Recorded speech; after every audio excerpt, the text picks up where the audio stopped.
There was a comment in Q&A that it looks like chat is disabled. So it looks like we need to enable chat.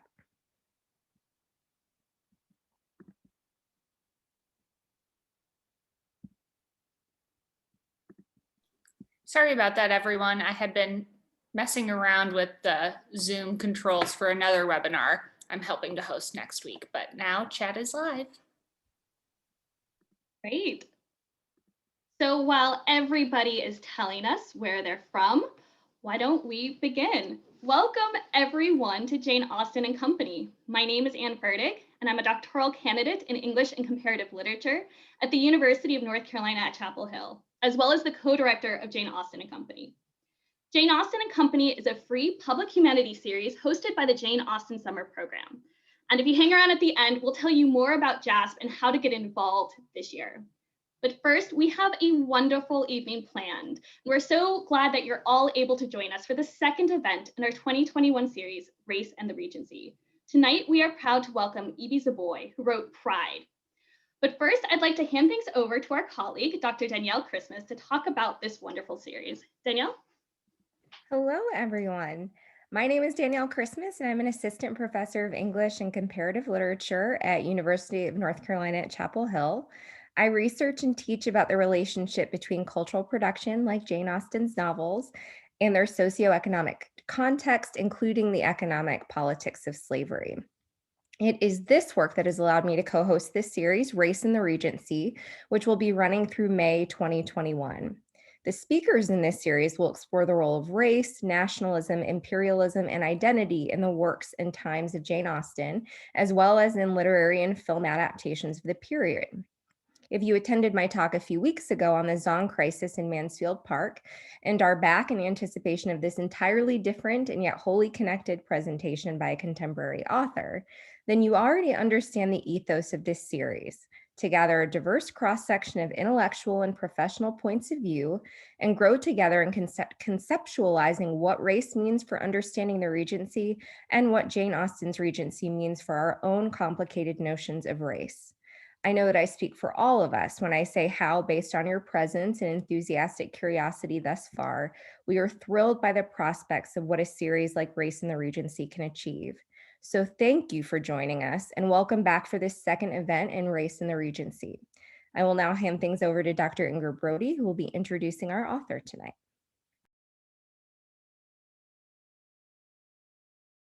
Hi, everybody. My name is Inga Brody, and I'm a professor at the University of North Carolina at Chapel Hill. And I am co-founder and director of the Jane Austen Summer Program, which is the umbrella organization that runs Jane Austen and Company and some other literary adventures. And I'm delighted to have both Danielle and Anne here as co-hosts.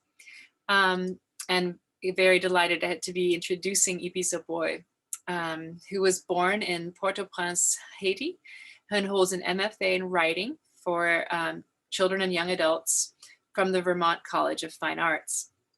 Her YA novel, American Street, was a National Book Award finalist, and her debut middle grade novel, My Life as an Ice Cream Sandwich, was New York Times bestseller.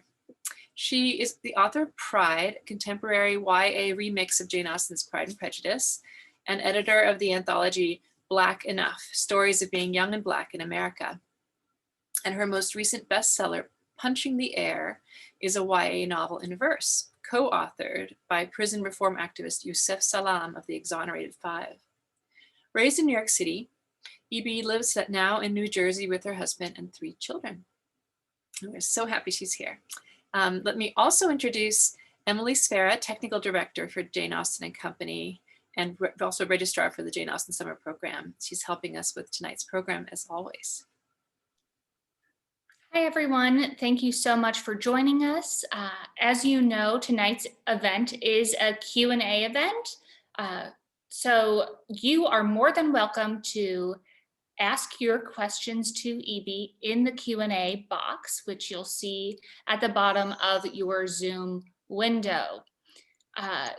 If you've attended our events in the past, you know that there is also sometimes a lively conversation happening in the chat box. You are welcome to use the chat box for whatever you wish, but please, for your questions for Ibi, put them in the Q&A box so they don't get lost.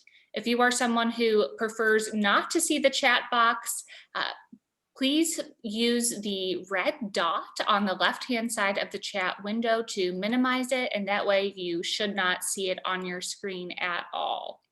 Ibi is going to start off our event this evening with a short reading from the beginning of the novel, and then we will have about an hour for Q&A. Thank you.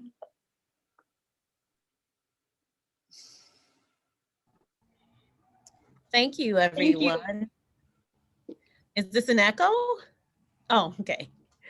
Hi. Thank you so much for having me. As Emily, I'll just read a couple of pages of Pride, a Pride and Prejudice. Uh-oh. 1. Is everything okay? You're skipping a Everything little bit. okay? I think the connection isn't perfect, but we'll give it hopefully it works. Sorry, Okay. I'm so sorry to interrupt. Maybe if other panelists, just for the reading, want to turn off their video, that might help.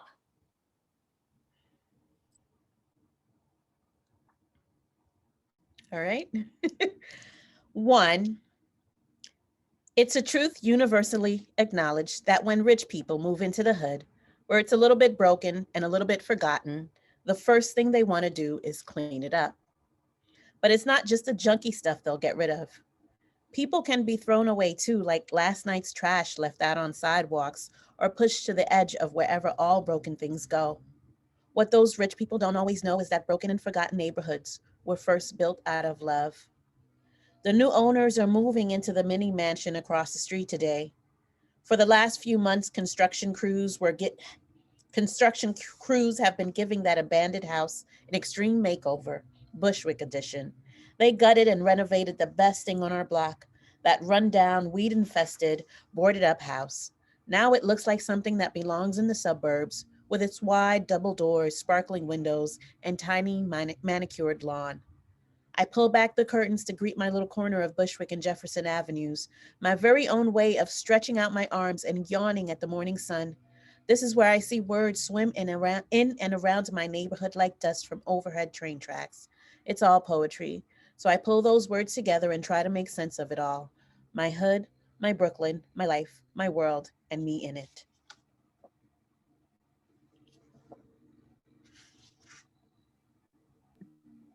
Thank you so much, Ibi, for reading that for us. I'll get started with a question and invite everyone to throw questions, offer them to us, and we'll draw from those. But the opening question, can you say why Jane Austen, why Pride and Prejudice? I am sure you've gotten this question 100 times, but I think it would be lovely for us to know that. So American Street was my first novel, and it featured a love story in there where it ends tragically, unfortunately.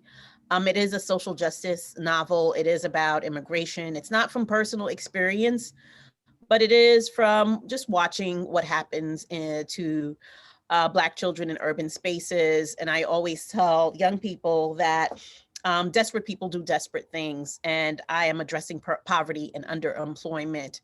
And what happens when you come to a new country and you want to do all those things that young girls want to do, which is fall in love. And my character does fall in love. And as I mentioned earlier, it ends tragically, unfortunately. I'm not giving too much away. And I kind of wanted a sort of a palate cleanser for my second novel. I wanted to do something lighter, but I still wanted to address social issues.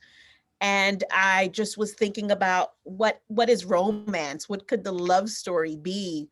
I'm thinking about the plot, and it actually was my editor's suggestion to make it a retelling of a classic, a love story that addresses class dynamics. And I had not really given that much thought to Jane Austen's body of work. I know I'm with a lot of Jane Austen fans here, but I'm kind of on the side of the Bronte sisters and Jane Eyre. I know that's blasphemy. No, no, no. But when I did give Pride and Prejudice another deep reread, it was the hardest thing that for me to do as an author was to try to figure out how I am going to remix this for a younger audience. For 2018 is when it came out. What things to keep, what things to throw away. Am I talking about marriage? In what ways am I grappling feminism?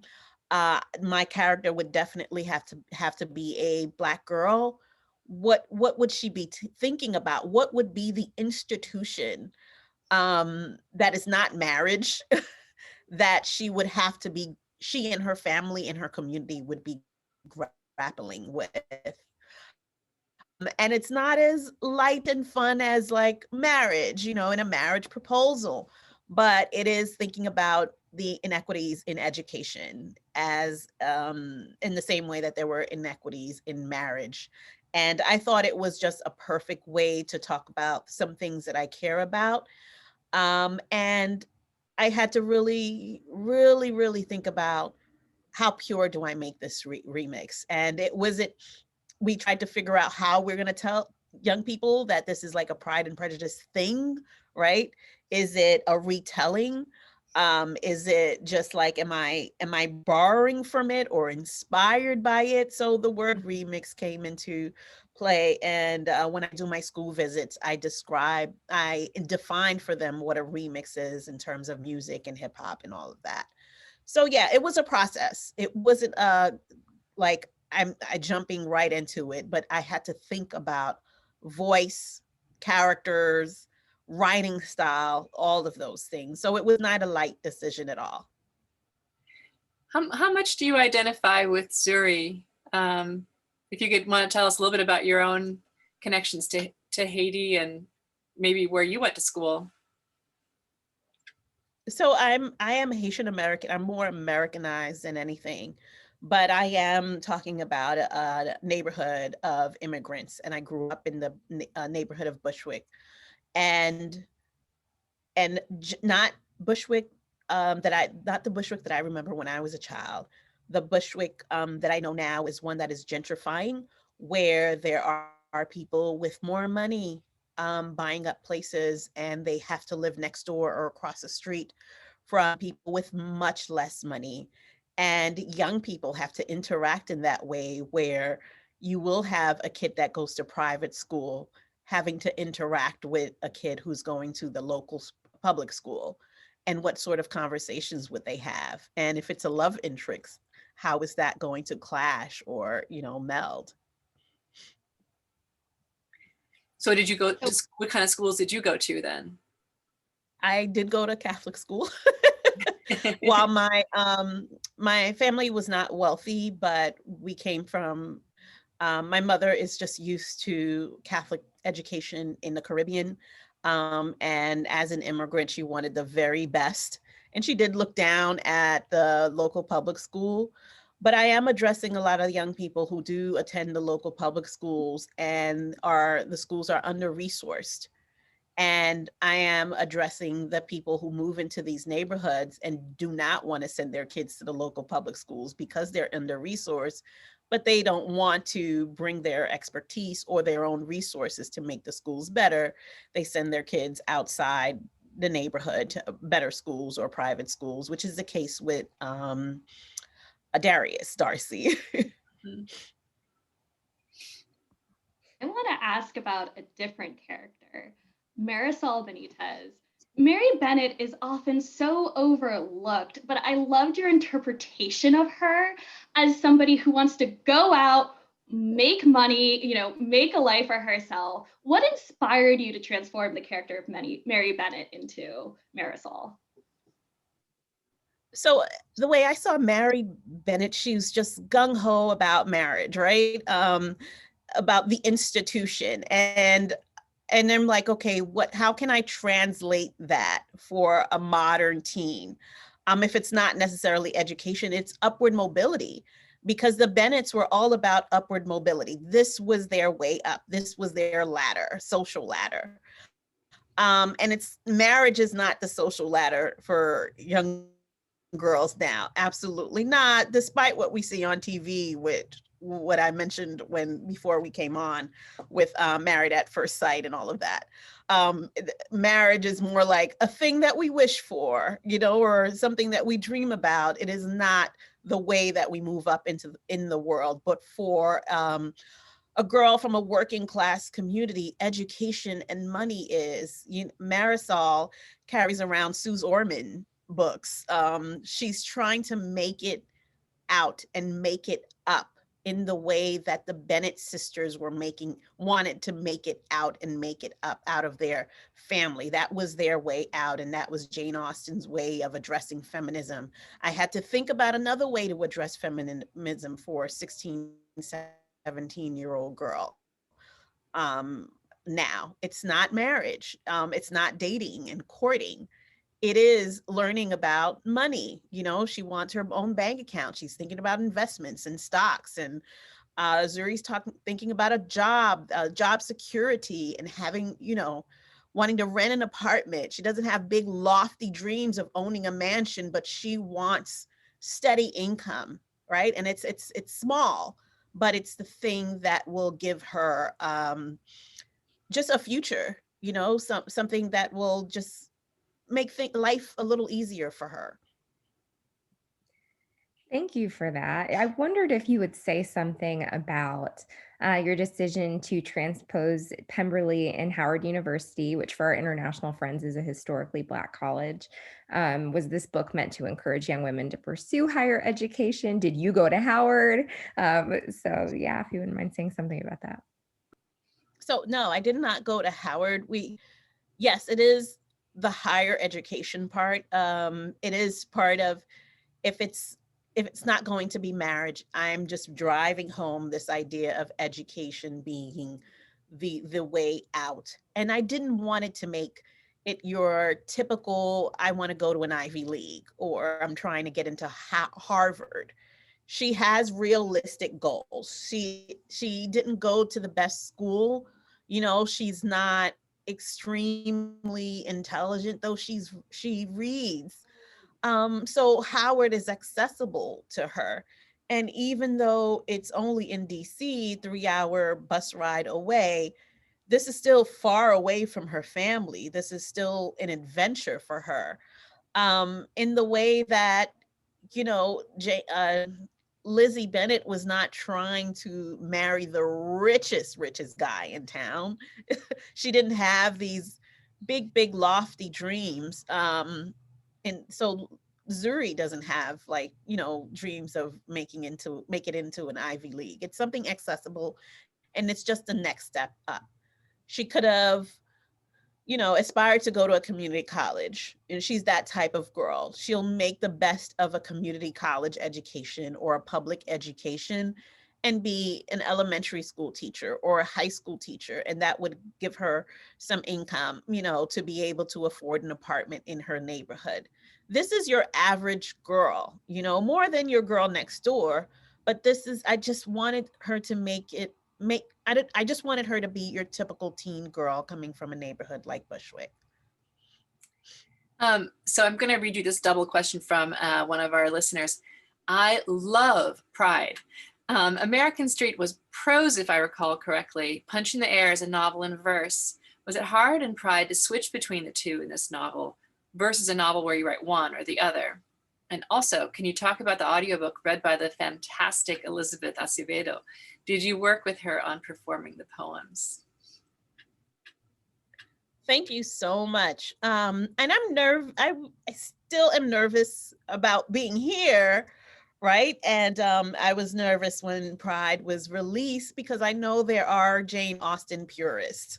I did come across some Jane Austen purists, people who just think that if you're going to remake the classic in the same sort of, Queen's English, your Regency era dialect or whatever that is.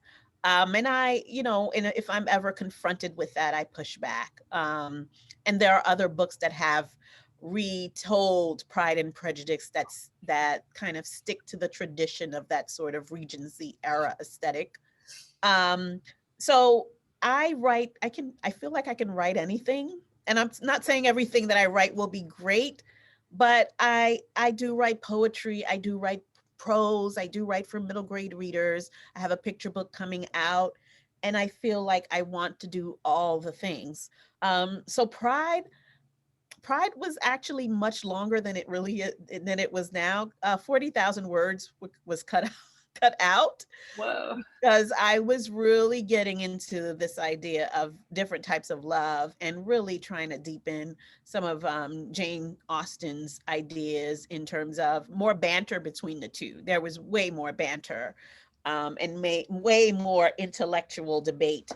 Um, and for Liz Acevedo, I asked her, I knew I wanted that New York accent to be heard.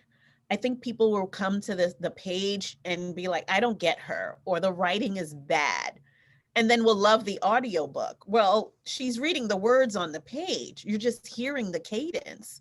I think when you're not used to hearing a certain kind of way of speaking or how young people speak, you're you're coming into a classic expecting a certain kind of literary aesthetic, and when you don't get that, I think some readers think, well, it's bad writing. You're just not hearing the words on the page the way I am hearing it. So Liz Acevedo was able to do that with the audiobook, and there was no coaching on my part. I didn't have to do anything. There was like an audiobook director, I think. So no, we didn't interact. I just like, Liz, you can nail this. You know her. You know this girl. Bring it. And she certainly did. And there are people be like, I don't like the book, but Liz Acevedo's. And I'm like, it's the same words. You're just hearing the cadence, you're hearing the rhythm, the passion in the way that I meant to write it. Thank you. Gosh, I feel like I need to go get the audiobook too now. I read the whole thing and I love the poems, but I'm like convinced now I have to go hear these poems. It's really good. Yeah. And I wanted to say, like, I wasn't trying to write flowery prose for this character. If you've read, as the last person who asked the question read, American Street and Pride are two different writing styles. My character is Haitian American, so she has more metaphors and more descriptive details in her way of telling the story, in her way of narrating the story. Zuri is from Bushwick. She hasn't left her neighborhood. So her vocabulary is different. It's not any less, she's not any less intelligent. It's just that she sees the world very differently. Her poetry is going to be very different.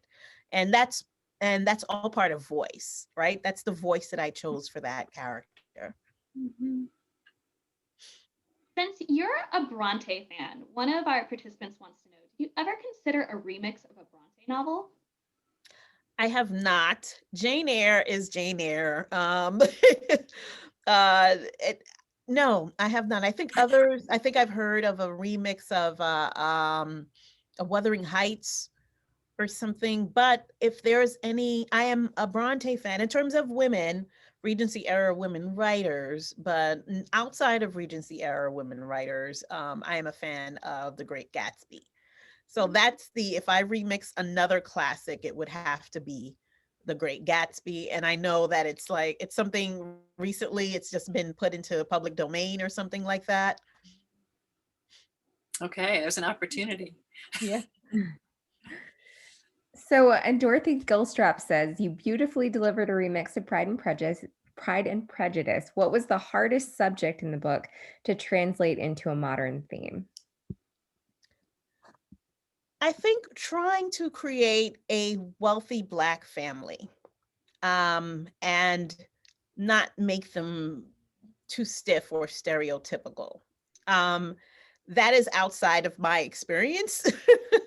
I am not, and I know that's a reality that exists for many Black people, is that they have generational wealth. They do have legacy kids who do attend HBCUs, and their great grandparents attended. I wanted to put that on the page, that there are Black families who will renovate a brownstone from top to bottom, and only move in when everything is just, already in there with their furniture and everything. And they got their stuff together and they go to private schools and they go to Martha's Vineyard and stuff like that. But at the same time, I had to do my research. I had to do my research and think about, what the dynamic would be between a working class Black family and a very wealthy family. And when they come together in that party scene, to make it feel very real, and to really tap into some of the people that I know. And yeah, that was the hardest scene. People think that Which of the parties do you mean, the cocktail party or the teen party? The cocktail party, where the classes come together, where mom shows up in, cheetah print heels or,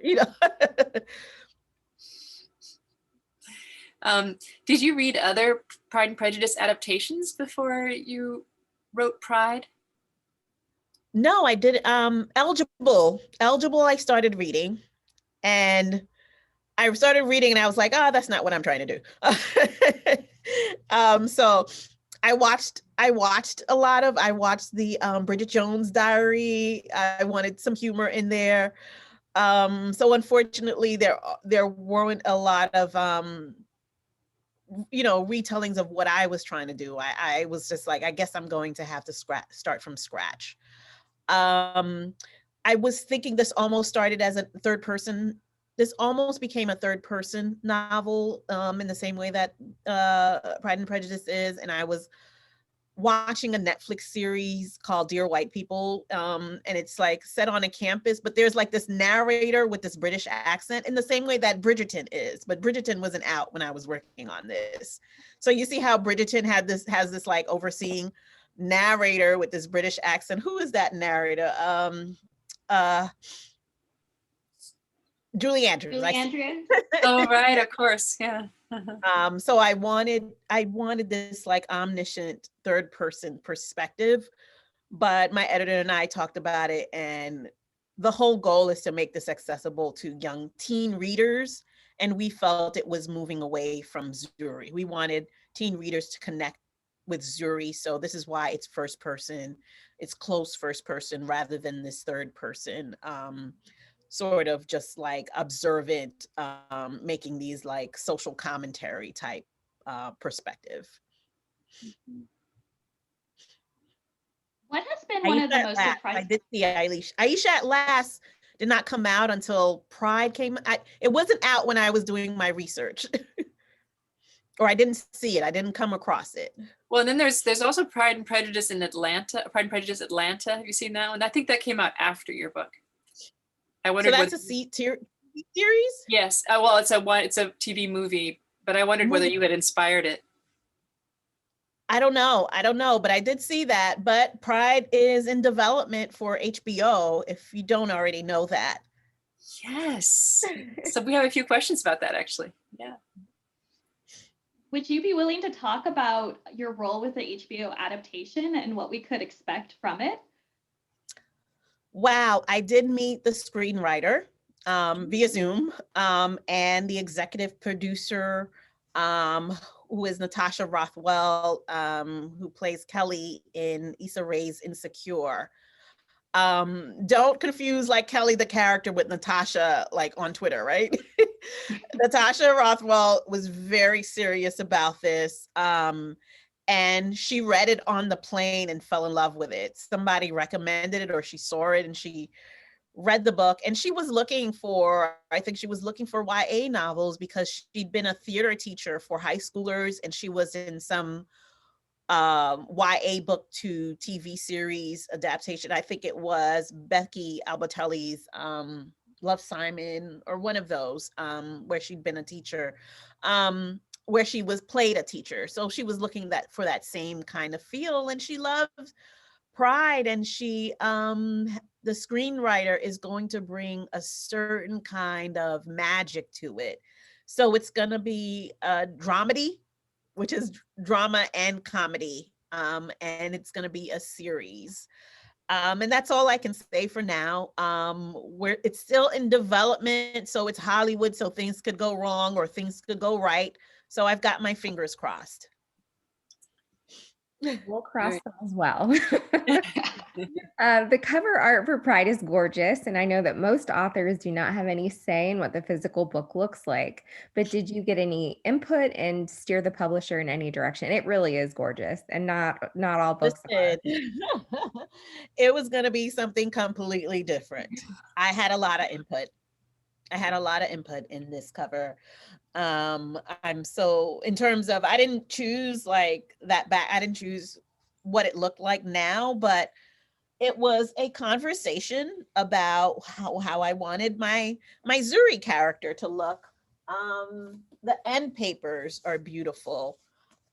These are my two characters, and I wanted her to be a Black girl, who who you look like at her, and she comes from a certain place, and she has a certain perspective. And my boy Darius here, he's attractive, he's cute, isn't he cute? He is dreamy. But yeah, right. We wanted it to look very different. We wanted it to look different and to evoke a certain kind of classic feel. You can see by the background. And I loved it as soon as it came out. I loved it. And the paperback is pink. Oh, that's But right, there's two different ones.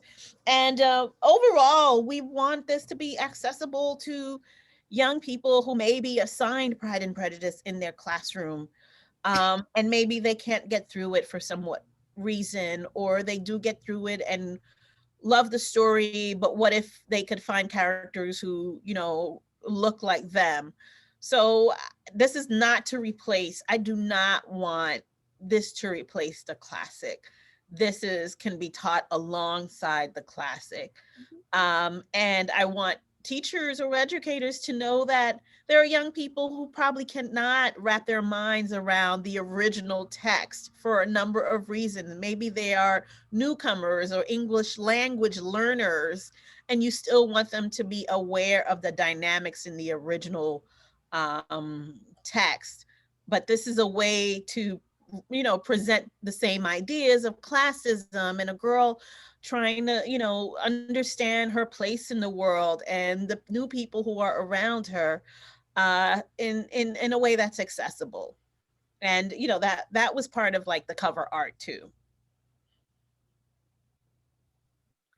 Someone says that they chose this book at the library because of the cover art. So it was very successful, I think. nice. Thank you. So Jennifer Weinbrecht writes, I love this book. I love the present tense that really pulls us in. And I was so hungry while reading this book. I love how you wove food into the story. So can you talk a little bit about the presence of food, its importance in bringing us into Zuri's world, and also whether it resonates with your own family food experience? So another reason why this was hard, because not only did I have to remix this classic, I had to be true to the character in the neighborhood. And it's, this is not 1813 England, it's, 2020 Bushwick, Brooklyn. And I'm talking about a neighborhood that is mostly made up of immigrants, Afro-Latinx immigrants or Latinx immigrants. And Bushwick has a huge Puerto Rican and Dominican population. And the Bushwick that I grew up in and the Bushwick that still exists now, despite gentrification, is one that is filled with lots of culture. There's music. You smell the food just wafting out of the windows. You hear the people and their language and their ways of speaking English. I had to put that in there. I could not make it one dimensional in terms of just like connecting the plot points through this character. I had to create a fully realized real world for my character. And there are characters that I added that are not part of the original because I wanted to stay true to the neighborhood. So it's a remix. And I tell young people, remixes, you're supposed to add and take away stuff, but you kind of see the beats there. It's the same beat. maybe the lyrics are the same, but you add different melodies. Maybe there's a different hook and you throw in a rapper in there. So that's what a remix is all about. And me bringing in the food is part of adding another layer of culture. I think England and English and Regency era, sometimes when we're reading classic, is sort of like the default aesthetic. Even if we're not hearing the words off the page, when we're reading it, we know that this is an English dialect. We're all familiar with the British accent. We are inundated with the British accent. So I wanted to subvert that in how I wrote Pride. And part of that is the food too. Nice. What has been one of the most surprising things about the reception to this book? I think I don't know if anything was surprising. I'm surprised that it might be an HBO series. I'm surprised that people are still connecting with the characters, and I just take it all in stride. There is nothing that surprised me, but I just didn't have any expectations. I'm surprised I pulled it off a little bit because it was intimidating. It was very intimidating. What's the difference in reception between some of the high schoolers that you've gone to talk about to and maybe some of the adult readers or newspapers or critical reviews? What is the difference there? So this is one of this may be the only time I'm talking to non-educators in this way, or just these are fans. I think you are fans of Austen. So when I speak to adults, it's usually educators and how to, like, sharing with them how to teach Pride. And my presentation is all about my having to read the classics throughout my whole education. But there was one review from the Wall Street Journal, and it wasn't about the book being poorly written. It was more of an offense to the kind of readers that the reviewer thought it was supposed to be about. And the reviewer said something about slang being inferior. So that I took offense to that, not as an author. I think I was defending the young people who would connect to this story and connect to the faces that they see on the cover. And I just, I got defensive to say that because they may not care about Jane Austen in 1813.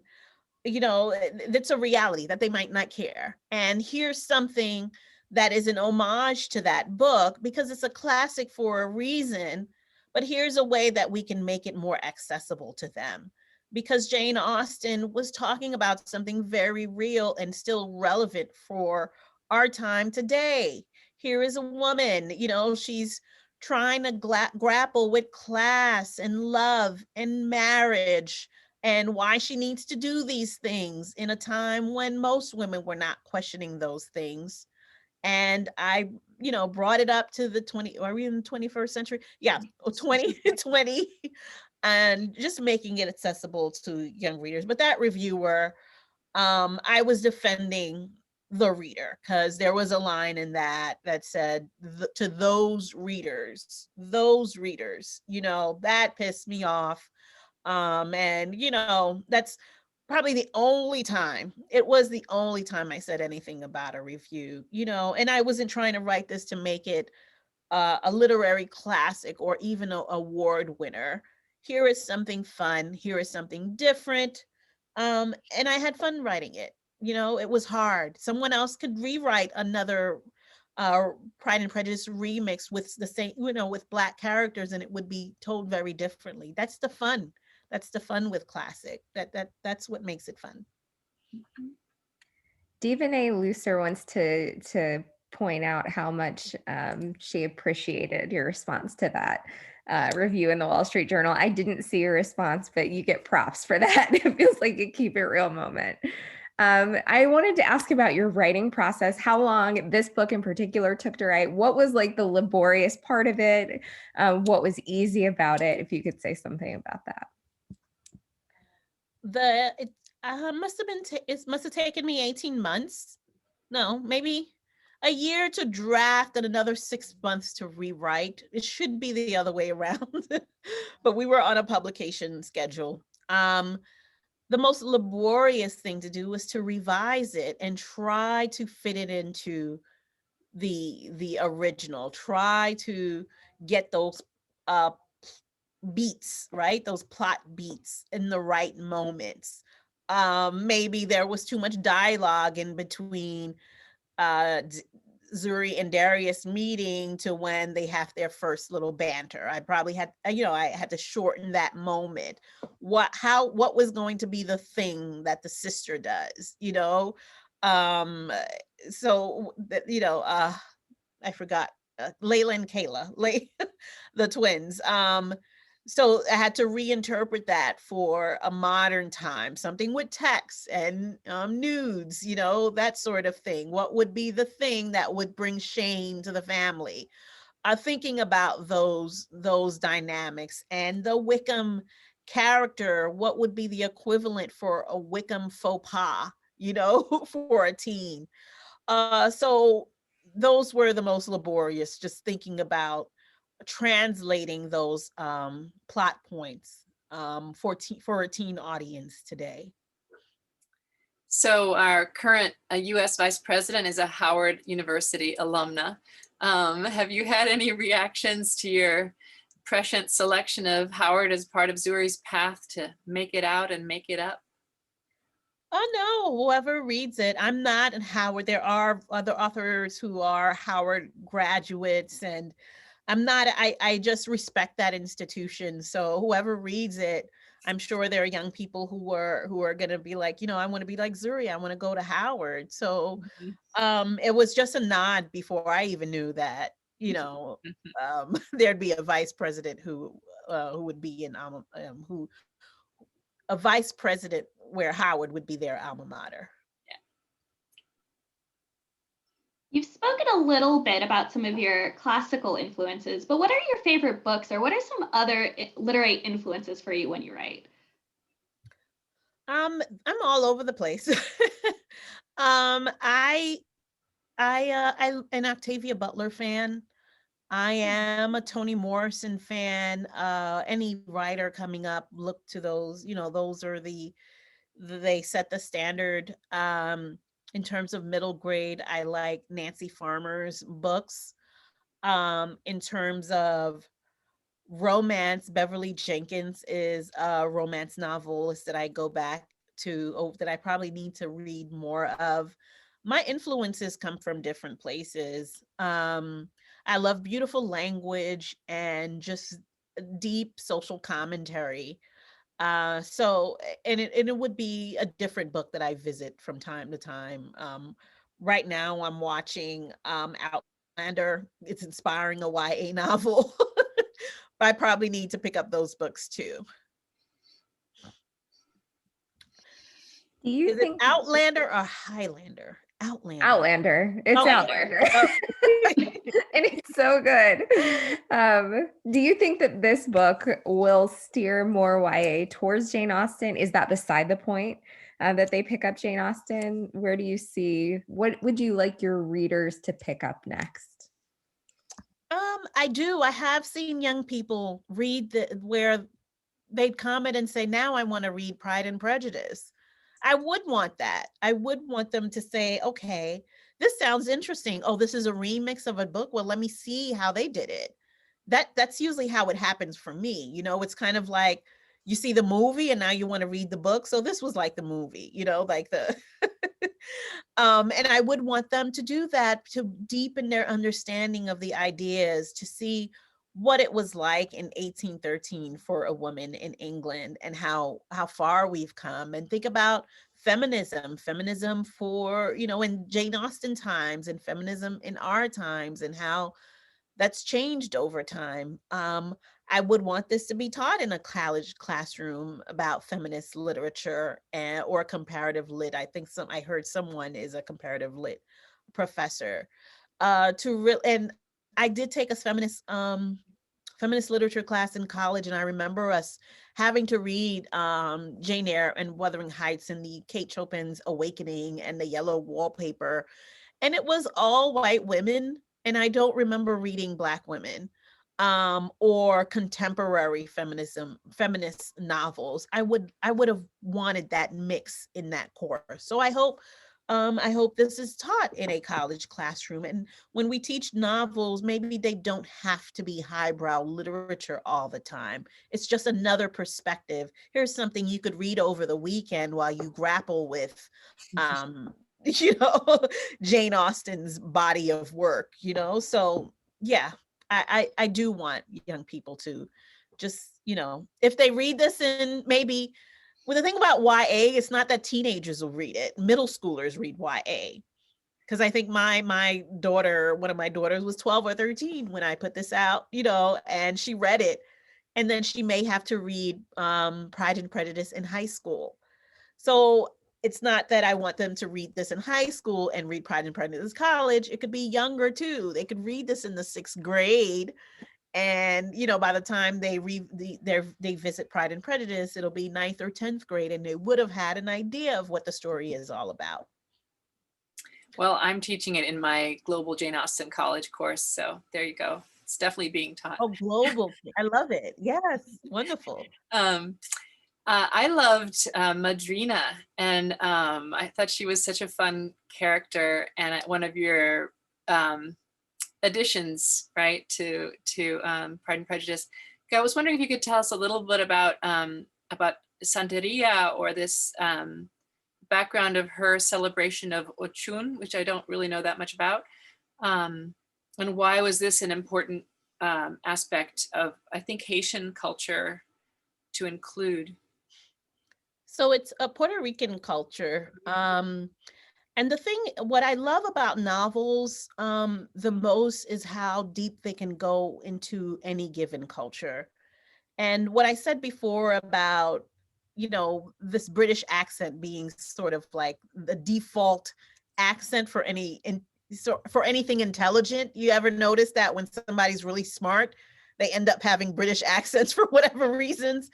Um, so when I'm reading like Regency era or anything classical, there's a sort of just depth of culture that I want to see. What is British culture, the depth of it, which is why I love Outlander. I love seeing spirituality and faith in books. And of course, Jane Austen didn't grapple with those ideas. So my remix, I wanted to put that in there, not just for the sake of having some sort of some sort of spiritual depth in it, but to pay homage to that community. For me in Bushwick, it wasn't just about the food or the music, it was about the religions and the traditions. There was, in Bushwick, there is a botanica on almost every corner, in the same way that there is a bodega, which is like a little small corner supermarket, a corner store, right? That's called a bodega. And then maybe a couple of blocks down, there'd be the botanica, which they would sell candles and statues of the Virgin Mary. And this is part of many Puerto Rican or Dominican, Haitian cultures where enslaved Africans merged Catholicism with their traditional African spirituality, and also the indigenous ideas as well. And out of that is born Vodou or Santeria.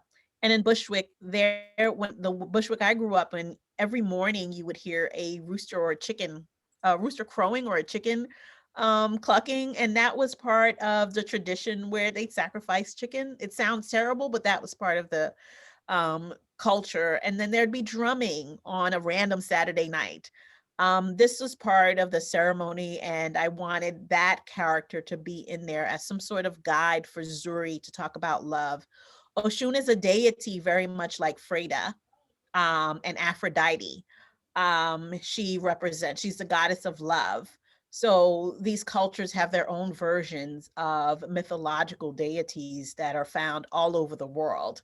So, and it's Ochun or Oshun, and Madrina is a guardian of Oshun. And I wanted a love deity to live in the building and this sort of wise figure to give her advice on love.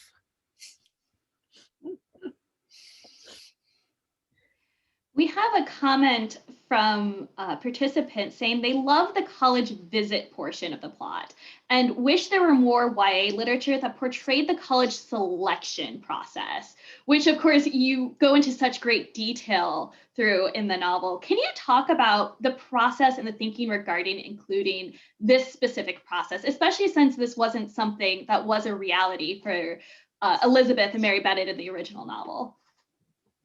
So I think one of you mentioned before, visiting Howard is like Lizzie visiting Pemberley.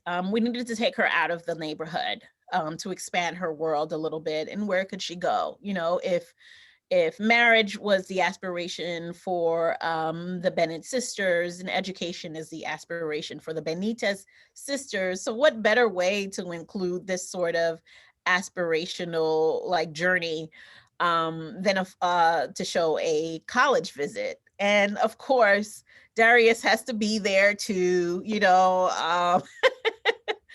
And this was just, and I know with young people, even as adults, when we get away from home for a little bit, it changes our worldview, it changes our perspective. And this was part of Zuri's journey of just moving past the constraints of her neighborhood and seeing the world in a whole new light.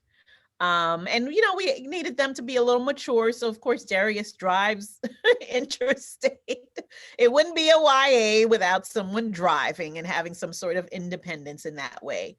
But yeah, this was part of the journey for her. She needed to get outside of her neighborhood.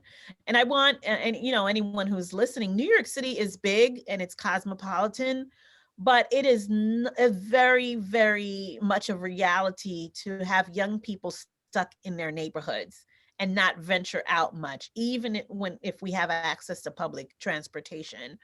I know that was the case for me. I was stuck babysitting my younger siblings all summer. And you know, I didn't go anywhere. We were just like, you know, had to stay within like a 3-block radius. And if we went shopping, that was an adventure to go to the city. But it wasn't like every day we're hopping on a train to go to Manhattan. Especially when, you know, we had parents who, you know, was afraid for us or what have you, or, you know, if we were sheltered. I wondered, Ibi, if you would say something. I'm looking at the chat as well, just as people sort of discuss how excited they are and their thoughts on the novel, that are more comments than questions. But there's a lot of coming out of the closet about being a YA reader, like we adults who love YA novels. If you could say something about imagining the adult reader of this YA novel, if you really I'm curious if you thought of it as writing about the YA experience, but knowing there would be adult readers, or has this surprised you? Well, I'm very much an adult writing YA. I'm of a certain age, and like newer YA authors are like even much younger than me. So I'm at the point where I'm writing my teen characters and I'm writing their parents, and even their parents are younger than me.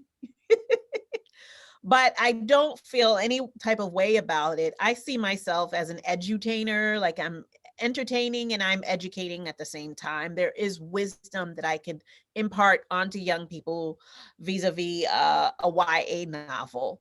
So there is something quite magical and special about being 16 or 12. I am still sometimes emotionally stuck at 16 because there were some traumas that happened in high school, social traumas that seem to, carry on, like live with us throughout our whole adulthood. You know, there are things that we experience as adult. You're like, oh, this feels just like 16. Um, and maybe there is a psychological thing about that where those those new emotions are fresh and we feel them that much more deeply at 16, at 17, and it stays in our like DNA, or it's embedded in our bones. And I'm constantly revisiting those emotions through my books. At the same time, it's not like therapy or anything. It's to guide young people to say these years are tough. They are very hard, and part of like I'm into anthropology as well, and like used to study how cultures usher young people into adulthood, and we don't have a rites of passage in this society, and we're just thrown out there, and we have to, young people have to wing it. And the rites of passage is supposed to be like graduating from high school, and all of a sudden you're alone in your college dorm, just having a wild time, and there's nothing to tell you to say like, okay, you've accomplished these set of adulthood rights, therefore you are an adult. So I think me writing YA is just, just infusing it with Easter eggs throughout, just guidebooks for young people who pick up those stories and find connection with them, because that's what it did for me, and that's what reading does for me even as an adult. I do want to note in chat that a lot of these folks, as you're responding, are saying that they had no idea this was a YA novel. So I find that exciting. I wonder if you find that exciting. This there are probably young people who are just like, oh, this is terrible. Why is the writing so rudimentary? So and not knowing this is a 16-year-old, 17-year-old girl, and this is for a 16-year-old girl who wants a quick read, a fun read, in the same way that we will pick up a romance Harlequin novel, and want to read it very quickly, and this can be taught in a classroom, and these books are short, so they can be taught in the classroom really quickly, and not have like teachers devote an entire semester to reading like a 400-page tome. That was lovely. So do you have a favorite novel that was a remix, or any other examples that you experienced, or is that just your own concept of remix? No, I didn't come across too many. I think there should be more remixes of classics. There is a new-ish writer by the name of Bethany Morrow who is remixing Little Women, and I'm reading it right now, and it is chef's kiss, and a perfect homage to the original, because it's a remix, but it's also set during the same time period, but it's, instead of young white women, it's young Black women, existing in the 1800s, and they're not enslaved, and they're not suffering. They're having the same experiences as the characters in the original Little Woman, and that is a breath of fresh air. Have you seen Bridgerton? And if so, what are your thoughts on it compared to Jane Austen's novels? I loved Bridgerton. Bridgerton, there were some flaws and I had some questions, but it was just yummy, good TV. And when I was thinking about writing Pride, I was going for, as I mentioned before, I was going for that same kind of Regency era tone, but set in Brooklyn. and I don't think it would work. Anyway, we just needed to focus on the character. It's very much Austen-ish. It is very much Austen-ish. And there are a lot of other things going on there. It's Bronte-ish, it's Austen-ish. So that's part of like the Regency era aesthetic. If I knew that I could do that, if Bridgerton had existed when I started working on Pride, Pride would have been a different book. I would have been like, oh, I'm definitely setting this in 1813 and making it a diverse cast. It didn't dawn on me that I could still write about Black characters in the 1800s, and still have it mimic some of that the same plot points as Pride and Prejudice. And someone else can do that. Someone else can definitely do that. So I wasn't opposed to setting it in the 1800s. I thought a remix would be like, let me make it contemporary. But a remix can be like, let me set it during the same time, but just have a different cast of characters and move some plot points around. So Bridgerton is great for that. I really appreciated it.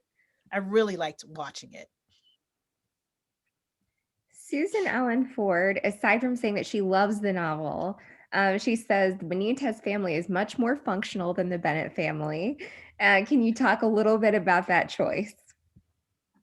Oh, wow. Yeah, that was a choice. That was a deliberate choice.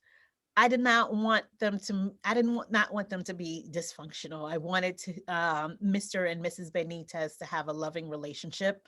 Um, that was part of my remix too, just having this loving family because of the setting. We're so used to seeing poor or working class families in the hood, in urban spaces where they're at each other's throats, and there's dysfunction.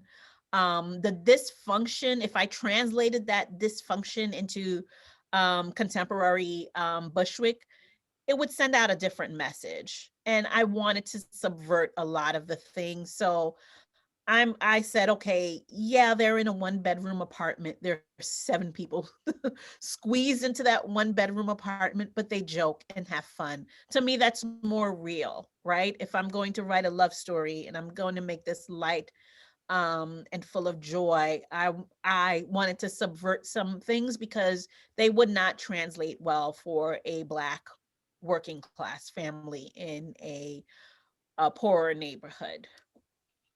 And I always thought that the Bennetts were not as poor as they should be.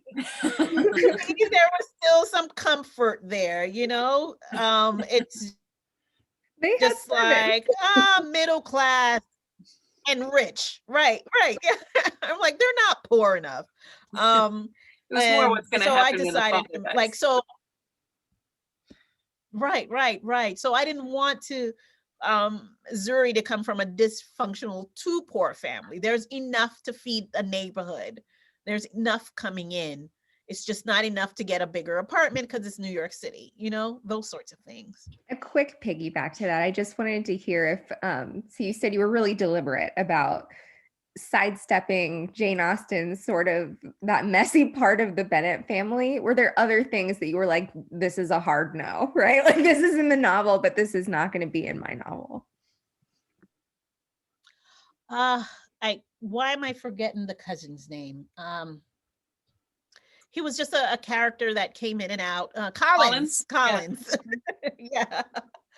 I didn't want to make him that sleazy, It was just certain things. They're still young people, so it's just yeah, that wasn't going to work for me.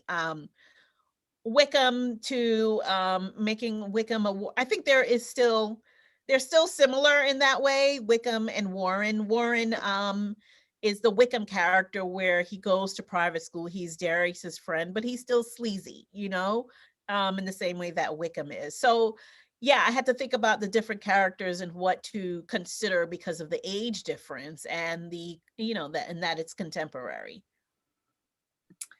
I think that I love your idea of remix. And I love the way you used a musical metaphor for that. And I think that it is, even for the people who tend towards Austen purism, I think it's easier for people to appreciate a remix because it's such a fresh interpretation. It's not trying to be slavish. So I think you did a lovely job. I was wondering if you'd tell us a little bit, whether you're able to tell us a little bit about your future projects. I think we'd all love to hear that. Wow. Well, thank you. Like I said, I'm all over the place. I want to be all over the place. So I have a picture book coming out. I have a bio of Octavia Butler and my YA novel right now. It's very hard because because it's already been announced, but I'm playing on some ideas in Outlander. So it's Educated meets Octavia Butler's Kindred. I don't know if you're familiar with Tara Westover's Educated. So I'm playing with this idea of time travel. It's not light, it's time travel, but not based on any machine or anything like that. Where a girl is grappling with her past, her ancestors' past, and her dogmatic militant father, and her need to just find her own way. But she's like shackled to her past and this reality that her father has created for her and the community that he is leading. Fascinating. Dorothy Gilstrap says that you mentioned that the book was edited and it made her want to read all that was removed. Would that ever be something you would do? Is this something, a text maybe you might revisit in the future, or will we never see those 40,000 words? You know, I was on a panel with fellow authors one time and we were talking about editing and what to throw away and what to keep. So I said, I'm the Marie Kondo of editing. I throw it out. I never see it again.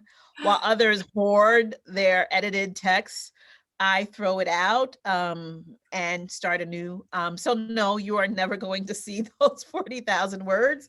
The idea, the feel of those stories may show up, will definitely show up in my other novels. I know my YA, I'm going much deeper with romance and love triangles. I'm just going to do the YA thing and more literary.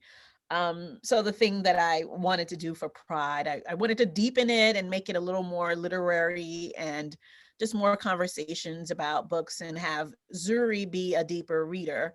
Those parts were just probably too cerebral for this kind of story that it needed to be. So I'll give folks a note that this is the very last chance to submit questions. And Ibi, I was wondering if you could say something about, I'm sure that you don't write the book and think this is what I want the takeaway to be, right? Like I want them to have this bullet point or this bullet point. But if you would say something that you want folks to read this novel and walk away sort of in their hearts or in their minds, what really matters to you as a takeaway from this? Now that I put you on the spot, I see you thinking. Yeah, that's a great question. I really think the takeaway is giving young people something to read and enjoy, right?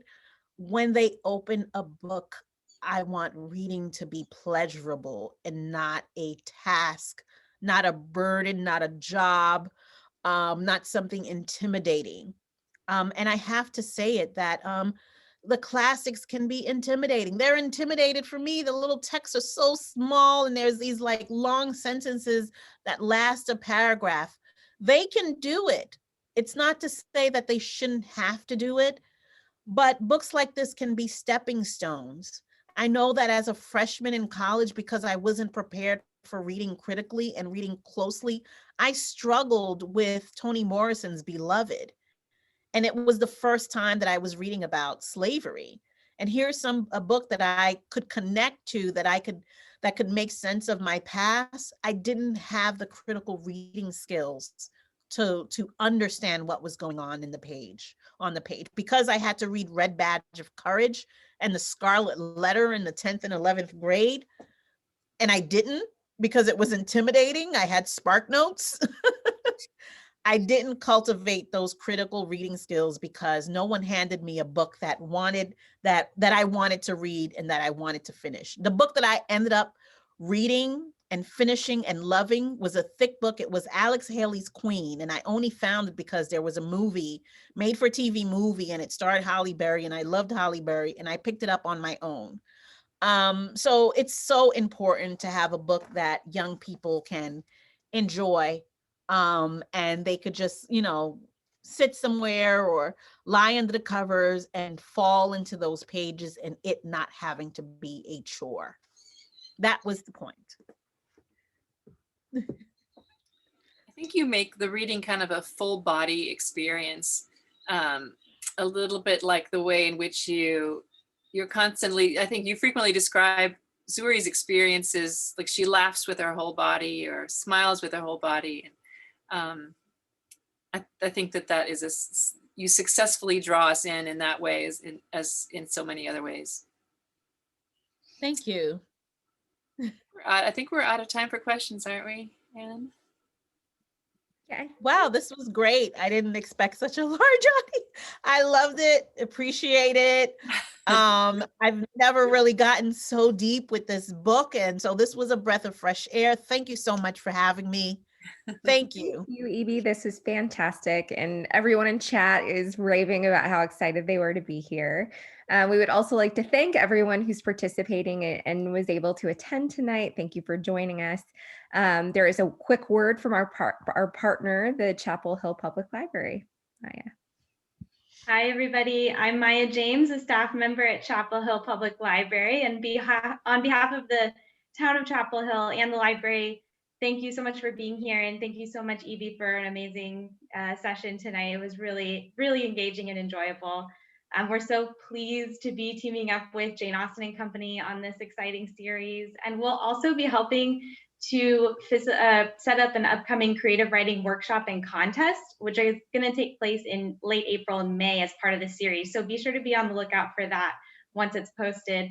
And to see some of the other great activities and services that we have now going on at the library, be sure to check out our website, chapelhillpubliclibrary.org, as well as our Facebook, Instagram, Twitter, and YouTube channel. Thank you so much again, Ibi. Thank you, you, Maya. everyone. We would also like to take this moment to thank our sponsors for this program who have provided partial support for the series, including the Orange County Arts Commission and North Carolina Cares, Chapel Hill Public Library, and the Humanities for the Public Good Initiative at UNC Chapel Hill, who have provided us with a critical issues grant to partially support this season series. Before you leave, we'd like to announce our next two programs for the Race and the Regency series.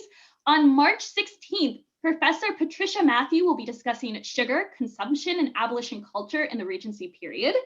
This is going to be a really great talk. And on March 25th, Robert Morrison will be talking about some of the historical inspiration behind the characters of the hit series Bridgerton, including what the series got right and what it got wrong. Full details and registration can be found on our website, janeaustenandcompany.org. And if you want to learn more about Jane Austen, her life, afterlives, adaptations, and remixes, please be sure to check out the Jane Austen Summer Program, or JASP. JASP is a 4-day summer symposium that features lectures, workshops, small discussion groups, and other activities that blend scholarship with fandom.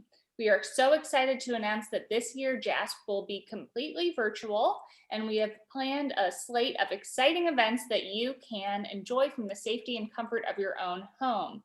Registration is open and is filling up quickly, so please check out our website at janeaustensummer.org and join us if you're interested. Thank you. And I want to thank the approximately 240 people who came today and who generated such interesting questions for Ibi. And if you enjoyed tonight's programming, please consider making a donation to the Jane Austen Summer Program. We're a registered nonprofit, so if you're donating in the US, it's tax deductible. And it helps us keep our events free and open to the public and to bring in great speakers like Ibi. Thank you all. Thanks everyone. Thanks Ibi and everyone for attending. Okay. Thank Thanks you. everyone. Hope stay healthy, everybody.